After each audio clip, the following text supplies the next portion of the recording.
Hello, beautiful humans, and welcome to the Mental Wellness Wake Up Show, a weekly podcast where growth minded, creative people come to learn best practices from both spirituality and psychology that create lasting well being.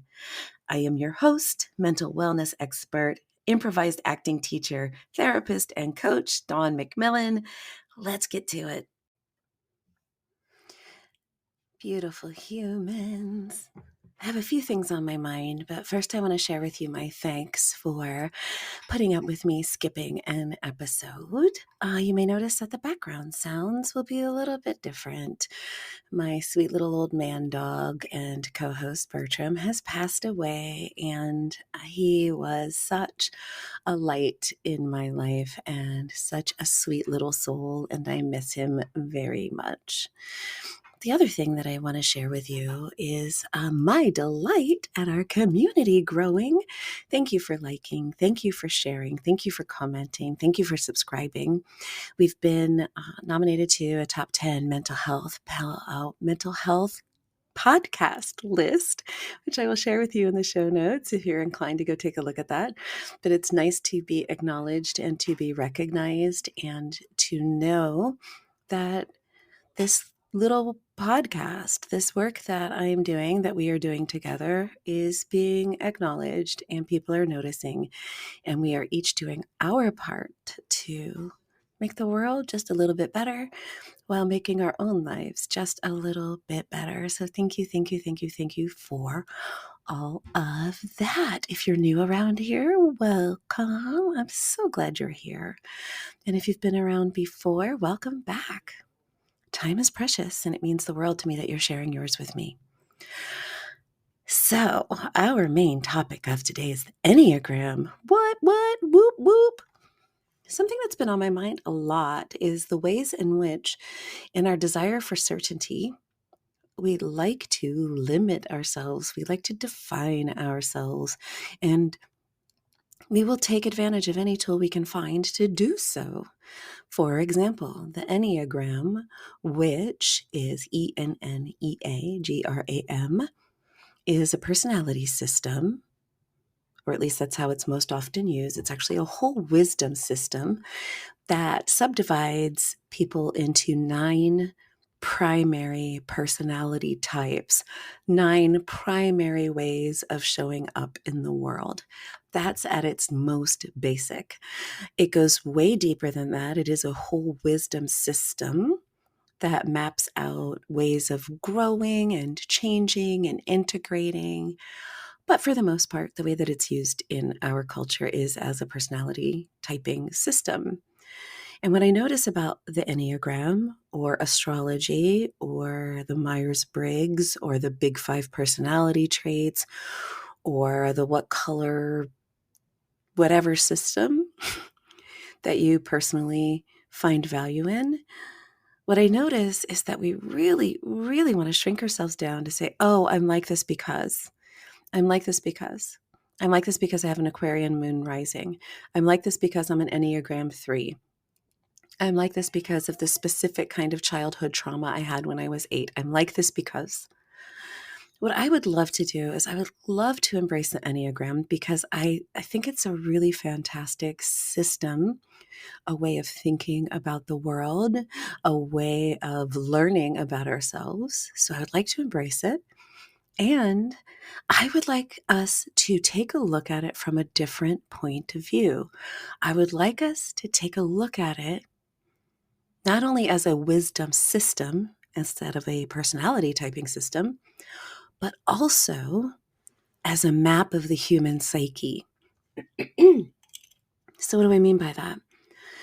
So much of what we have come to believe as, let's see, so much of what we've come to believe as systems of this is how things are metaphors. They're metaphors, they're symbolism, they are ways of describing human nature. So if we take the Enneagram not as some sort of authority on types of humans, but rather as a way of describing the nature of the human psyche, then we can start to look at it as, okay, let's say I am primarily an Enneagram 2. What that's going to show me is, here are my tendencies. Here are some of the ways that I relate to myself in the world. Here are some of the ways that I behave or tend to behave when I'm feeling strong and well-resourced. Here are some of the ways that I tend to behave when I'm feeling weak or challenged or stressed or overwhelmed. So that's great. That is a great start, but it is only the start. Because regardless of whatever your primary personality type is, your zodiac sign, your what year you were born in, your whatever system that you're using, human design, regardless of what your primary way of being is, it does not have to be your destiny. We are being called in this time and this space to stop trying to define ourselves and rather to create ourselves.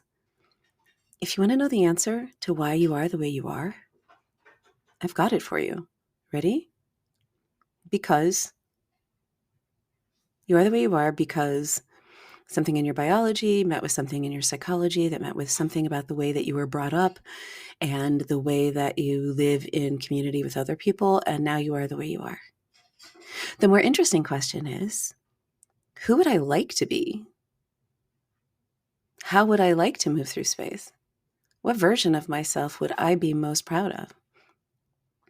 When I'm breathing that last breath of air and I look back on my life, what do I want to see? What do I want to have experienced? What do I want to know about myself in the world and my place in it? That's a way more interesting and helpful question than why am I the way that I am? And it's also way more helpful and interesting than giving ourselves that I'm this way because, oh, I can't help it. I'm just such a Leo. I can't help it. Well, what if you could? What if you could? What if instead of being, well, I'm just so Enneagram 3, or my mom, she's such an INTJ, I can't even deal with her right now. What if instead of doing that, we realize that we are all everything? You are a sinner and a saint. You are the highest and the lowest. You are the left and the right. You are the middle. You are the center. You're the circumference. Human beings are so vast, so interesting, so complex that it is impossible to confine you to a single anything. So we're going to take a look at the Enneagram and we're going to go through the types, and we're going to do it so that those people who are those primary types will know a little bit more of the operating manual for how to thrive in their current state of evolution. And we are going to assume, correctly, I might add, that we each have assets. Sure. We each have assets and aspects of each of those parts. And when Jungians talk about integrating the shadow, about becoming more evolved, becoming psychologically healthy, a lot of what we are looking at is knowing, understanding, and embracing the many facets that make up you. So for our purposes, the many facets that make up you, at least for a while, are going to be looked at, through the lens of the Enneagram. They're going to be looked at as these are 9 aspects that make me up in varying degrees. And what benefits can I get from having all of these parts? And what shadow parts, what parts of me am I rejecting, not acknowledging, or not understanding, that thinking about them as Enneagram parts will help me integrate? Some of you know that I use IFS sometimes with some clients, internal family systems. And a refresher on internal family systems is that it's the notion that every individual is made up of different parts. Every part has a function, and every part is welcome. Every part belongs. And family constellations is the same way. That internal family systems is about the constellation within you. Family constellations is about the constellation that you belong to as a member of a community, whether it's your family or your job or your church. Everyone has a place, everyone belongs. And so rather than excavating individual parts like a 6-year-old artist part, blocking self-awareness part, suicidal part, anything like that, we're going to work on our internal family system, our internal constellation, by integrating the 9 basic personality types. So I may, throughout the course of this little series, integrate in some of the work of Shirzad Shamin, who has a 9-part personality typing system that's related to the Enneagram, although he's developed another system outside of it. But we're just going to dig in, assuming that every part is a part of you. One caution: the point of this is not to get defined. Oh, I get it now. I'm an Enneagram 3, and that's why it's really important to me to look good and to make sure that I have a high status job. No, no, no. You're going to notice, oh, I have a tendency to feel a compulsion towards status. I wonder what that's about. Well, here's what I'm going to do with it. And then we start to integrate that part into us. We are all everything. Every part has a purpose, and every part belongs. So what are these 9 parts? So the Enneagram, Enneagram, was popularized in Europe by Gurdjieff and then brought to the West. And then Richard Rohr, who is a Catholic contemplative teacher, was able to take the Enneagram and frame it and mine it for looking at the internal world from a more Christian theological perspective. So there's the true roots are unknown. Some people think it goes back to the Egyptians. Some people credit the Rosicrucians for it. The Sufis, maybe. We don't really know for sure. But I have found when I am using the Enneagram that it is useful. So that's what we're going to start with. We could pick anything. We could pick the 12 signs of the zodiac. We could pick the 16 Myers-Briggs types. We could pick all the different iterations of Ocean, which I think is 25, if my math is correct, 25 different ways. There's the Strong survey. There's positive psychology. But we're going to stick with the Enneagram for now, for this thought experiment, as a way of becoming more integrated, more whole, more complete. We're already perfect, whole, and complete, but we want to experience ourselves that way and to bring shadow parts in.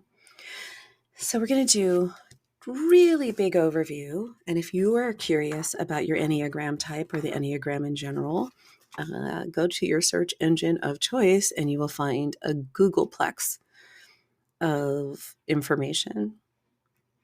So there are 9 personality types of the Enneagram, and they break down kind of like this. People have different nicknames that they give to the 9 different types. These are the ones that we're going to use for now. I may mix them up over time. So Enneagram 1 is the perfectionist. Enneagram 2 is the helper.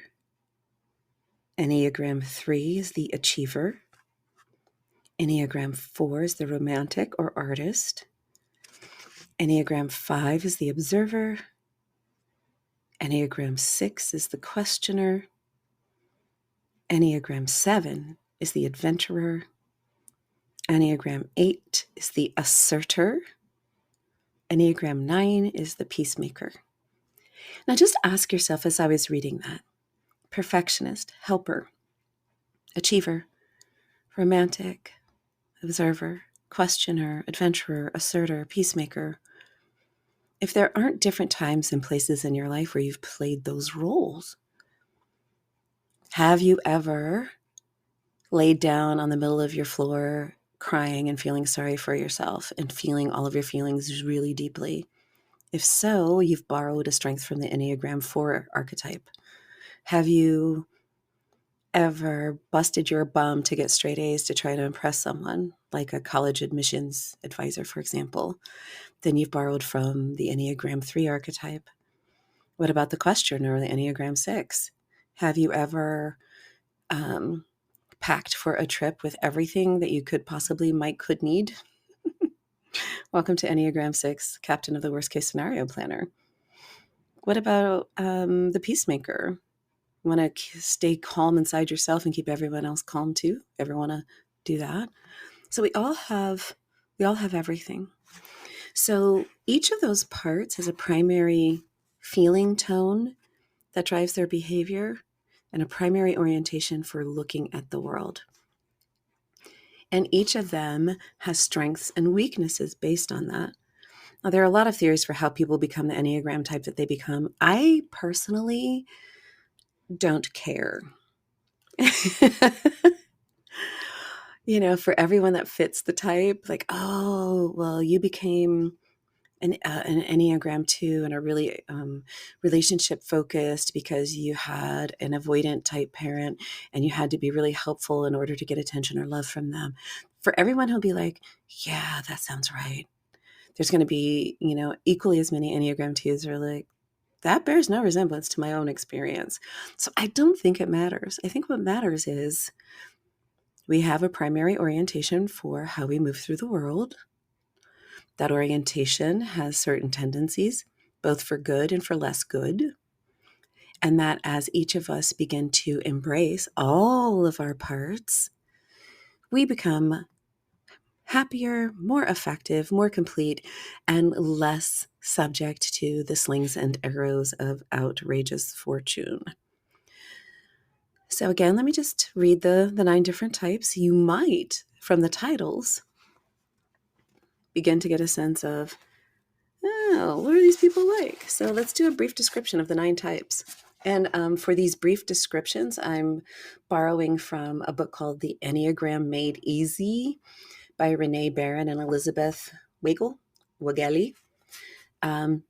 Just because their language is very simple. So a brief description of the 9 types. Page 5. Perfectionists are realistic, conscientious, and principled. They strive to live up to their highest ideals. So that could be your primary orientation, or it could be another aspect of yourself, capital S, self. Enneagram 2. Helpers are warm, concerned, nurturing, and sensitive to other people's needs. 3. Achievers are energetic, optimistic, self-assured, and goal-oriented. 4. Romantics, sometimes called artists, have sensitive feelings and are warm and perceptive. Number 5, observers. Romantics were 4. I don't know if I said their number. 5, observers have a need for knowledge and are introverted, curious, analytical, and insightful. 6, questioners are responsible, trustworthy, and value loyalty to family, friends, groups, and causes. Their personalities range broadly from reserved and timid to outspoken and confrontative. We may have to dig into Enneagram 6 a little bit deeply. There's a theory that most Americans are Enneagram 6s. I don't know that I buy that anymore. I think that used to be true. I think that was more true of older generations. I would not say that millennials and Gen Z are mostly Enneagram 6s. But Enneagram 6s actually have 2 subtypes, which we may have to talk about when we get there. Enneagram 7s are adventurers, and they're energetic, lively, and optimistic. They want to contribute to the world. They also tend to laugh a lot, I've noticed. Enneagram 8s. Asserters are direct, self-reliant, self-confident, and protective. Enneagram 9s.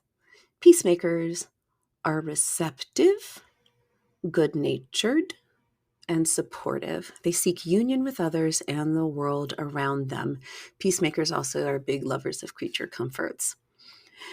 So these 9 types are divided into 3 centers. So each center is made up of the centers of the body.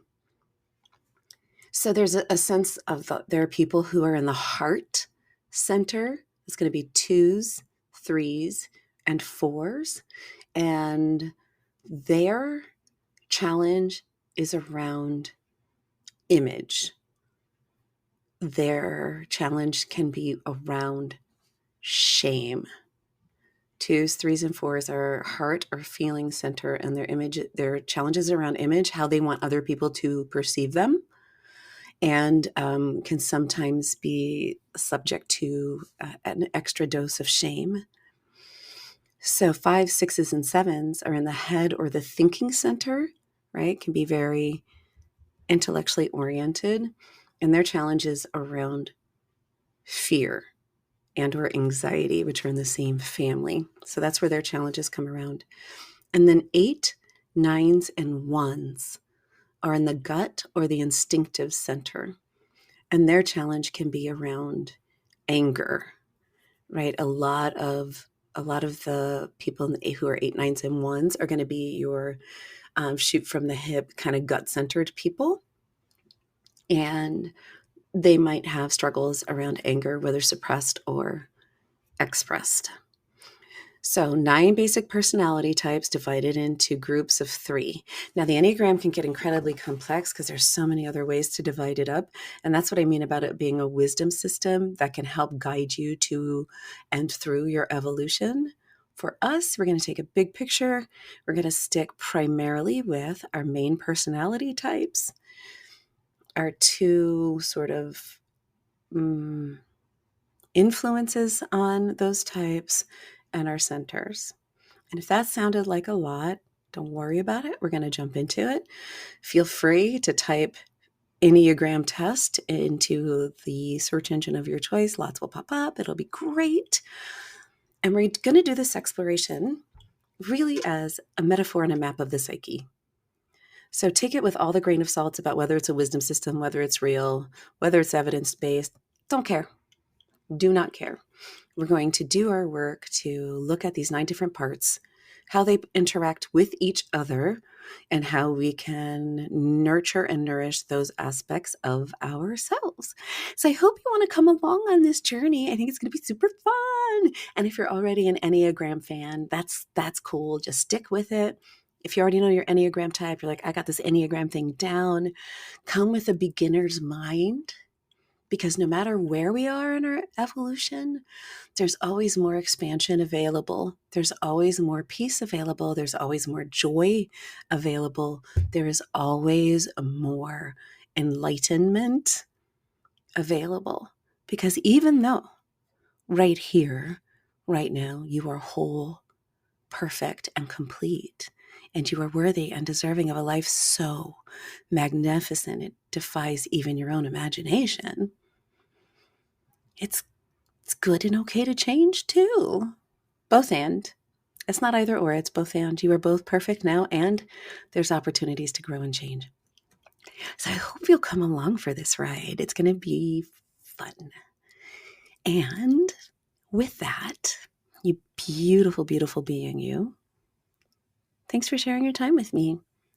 And the next 9 weeks are going to be fun. I am so honored that you share time with me. If you've listened this far, then something here was of value to you. Would you please be a friend of the podcast and share it with at least one other person? The podcast is available on most platforms, including YouTube, and I need your help to get the word out. So please like, subscribe, and share, and a 5-star review on iTunes would be chef's kiss. Thank you so much. See you next time.